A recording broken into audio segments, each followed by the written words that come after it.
Good afternoon. Welcome to another episode of the Keswick Ripple Podcast. My name is Jim Lang.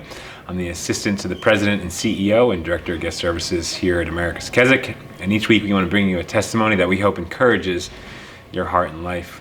One of the most dynamic parts of our ministry is that when a man or woman comes into one of our programs and is radically changed by the gospel of Jesus Christ, they're then sent back out to their churches, their families, and their communities, and God uses them in a mighty way. And so today I want to introduce you to Jesse. Jesse, welcome. Thank you for taking some time to share a little bit of your story. So why don't you start out by telling everyone kind of what life looked like before coming to the colony? So life before the colony, if I had to sum it up, probably just very unsatisfied, very lonely. I didn't realize it until coming here that it was as lonely as it was. And trying to achieve a sense of satisfaction through very destructive and unhealthy habits, which is very conflicting. Yeah. That's probably why it didn't work. So how did you hear about the colony, and then what finally was kind of like the thing that pushed you over the edge to make the decision to come? I heard about the colony through my uncle, Bruce McCracken. His grandfather had gone through the colony years ago, and his grandfather was one who broke a very long generational chain of alcoholics. So that's, I guess, how I heard about it, through my uncle. What was this again? And then what finally made you decide to come through? So I had a couple different legal issues that I was going through. Got a DUI recently, and that still wasn't the reason why I came. Still didn't get it after that. Mm-hmm. It wasn't until something happened between me and my mother,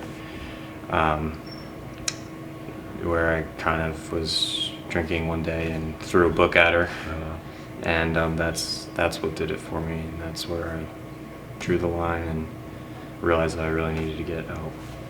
So you've been here, so you graduated the 4-month program, you're in discipleship now. What do you think the main thing God's been pressing into your heart during your time here? Probably two really main things. One would be identity in Christ, where before I was finding my identity in drinking, whoever I was dating, I would be constantly going through different relationships trying to find my identity there. And the second thing would be fellowship, how important fellowship is with other people, and the impact letting people get close to you, being vulnerable. Because before I was just isolating myself and didn't want to hang out with anybody, and so fellowship is definitely a huge thing. So, like I said, you chose to stay for an additional 3 months in discipleship, and so what went into making that decision? What made you decide to stay? So the first 4 months, they give you the 16 topics and kind of build a foundation for you. And I felt like I really received a lot of that foundational information, and but I didn't think I was ready to really put it into practice yet.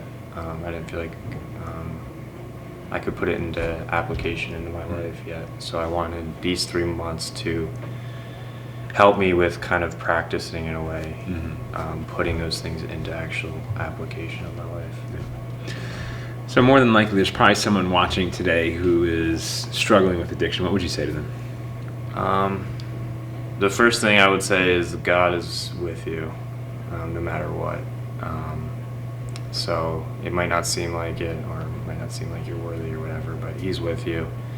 And the second thing is to get help, whether it's a place like Keswick or another place. Just try and get into some kind of rehab, and I would encourage a faith-based rehab. Well, Jesse, thank you for taking some time to share your story. We hope Jesse's testimony was an encouragement to your heart and life. We'll see you next time. Have a great day.